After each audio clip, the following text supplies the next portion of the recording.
Hey, everybody.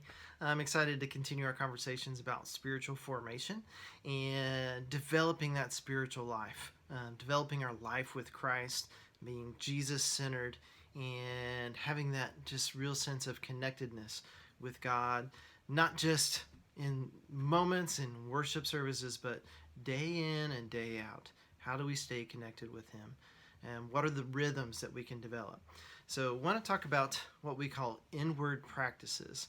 There's inward practices, there's outward practices, and also what we call communal practices, which communal practices means the faith community, the things we do together with others. Inward practices focus on that interior life, the dialogue that goes on within our mind, within our hearts. And the best way for me to describe it is having that conversation in your head. I know I've had conversations with people in my head how I think it would go, and they have no idea. And just how that internal dialogue keeps going, and it helps us to think through things. But what if our internal dialogue was actual dialogue with God?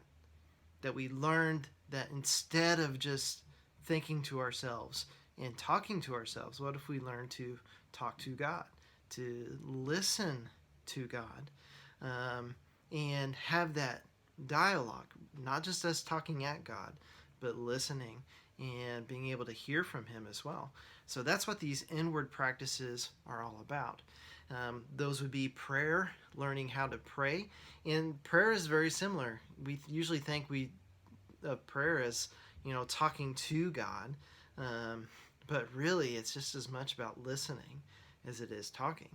But also meditation, fasting, which might surprise you, but fasting being that internal reordering of what's important, letting God decide that, but then also study. And so we're going to focus on those four things in kind of this series and helping you develop, and we'll have different practices, different kinds of prayer and meditation. So those inward dialogues, those inward practices, really helping us to understand, how do I have a dialogue, ongoing dialogue, daily with God, and not just talking at Him. So I'm excited. Go check them out. Go check out the resources and just try out some new things in your prayer life. Thanks.